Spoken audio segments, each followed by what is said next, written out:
After the last Golden Demon, Trevaryon mentioned while reviewing the winners that stipple blending had become a trademark within Golden Demon entries. So today I'll be giving it a try.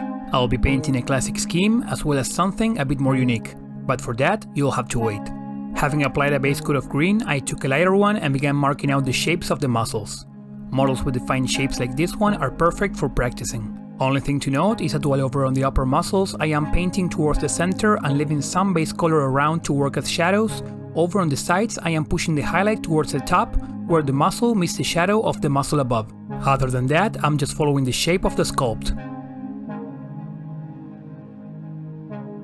Once done, I'll begin stippling by painting dots where both colors meet using light green. Stippling can be a bit too abrasive on your brush's tip if you are too aggressive, so to better preserve the life of your brushes, I encourage you to use an old brush which already lost its tip to begin with. Note that I'm not just painting on the shadow area, but also moving in and out of the first highlight. This is done so half dots are created where both colors meet, resulting in a more natural blend. While some areas over on the sides and bottom got no dots over the base coat, I did cover all of the shadow areas up top since they are completely exposed to the light source. After diluting my base coat in a 2:1 mix with water, I'll remove the excess paint from my brush and glaze a thin layer of paint to tone down the light green and better blend it against the base coat. I underestimated the value difference between both colors, so this step was to correct my mistake. What I should have done is began with a 50-50 mix of both the base color and the light green. Remember that when glazing, we are looking to have the same amount of paint deposit on both the highlights and the shadows, for it to work as a general filter. After fixing my mistake in color choice as best as I could, I highlighted with light green once again, and you can immediately tell that the previous layer has changed quite a bit, while the base color remains the same.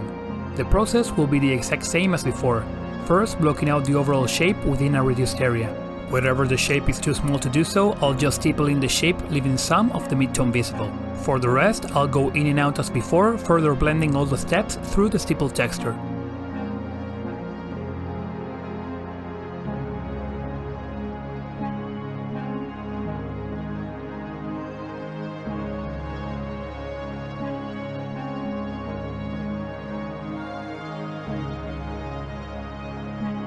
Adding now some yellow to the light green, I continue building up the highlights, almost unable to block out bigger shapes at this point, so mostly just by stippling.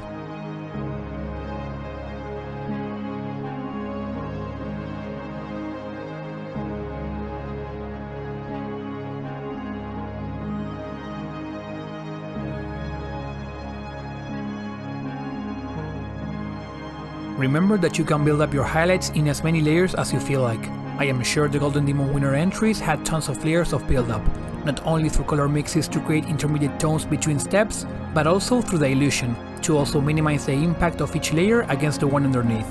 I'll be talking a bit more about dilution for the next example.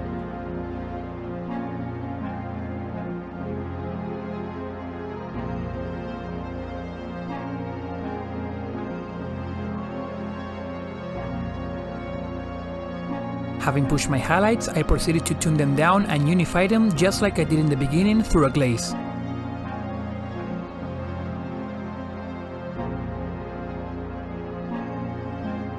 The paint will be once again diluted in a 2:1 ratio, and I'll make sure to remove any excess from my brush.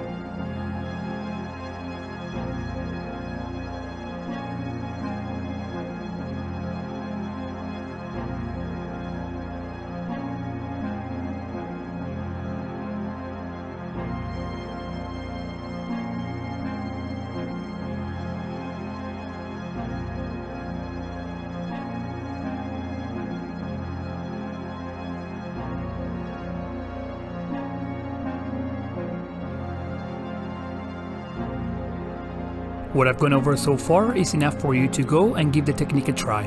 But if you want to have a look at my more creative approach on orc skin, let's have a talk about color first. When we move up the color wheel from green, we'll encounter yellow, which is a transition I've done in the first example. But if we move down, we'll encounter blue, which works as a more colorful base coat than dark green. Not only that, but moving onwards on the color wheel, we'll get close to the reddish tones. Purple will provide us with a slight reddish hue, which still remains closer to blue, allowing us to achieve high contrast in our shadows against the green skin. With the wash dry, I began the stippling process, and you might be thinking, straight green over blue? He is about to make the same mistake as before, the jumping value will be too high. And if you did so, I'm glad you're paying attention. However, this time, instead of mixing a mid-tone in between, I am working with diluted paint, which as it dries, you'll see is nowhere near its full opacity. This opens up a new spectrum of blending, where I can just go from one color to the next just by transitioning through transparency. The combination of both intermediate tones and transparency is what in the end will result in the smoothest transitions. But this video is not about perfection or the best result. It is just my interpretation of the technique and applying it to a single session paint job.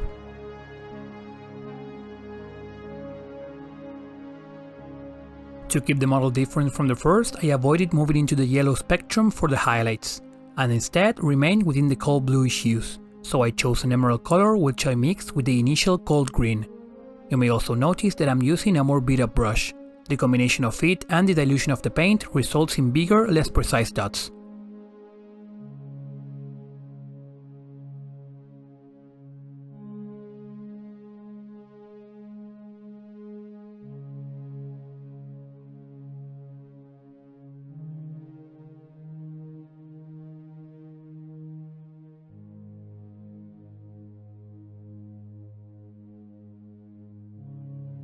While this is nowhere near Golden Demon level, my intention was to showcase the technique in such a way where painters of any skill could replicate it. So I hope the video was helpful and entertaining enough. I didn't have enough time to showcase the whole model since I'm working on some 40k tutorials. If you'd like to see what's coming, I'll start posting what I'm working on over on Patreon for free. But if you'd rather avoid spoilers, then I'll be seeing you next week.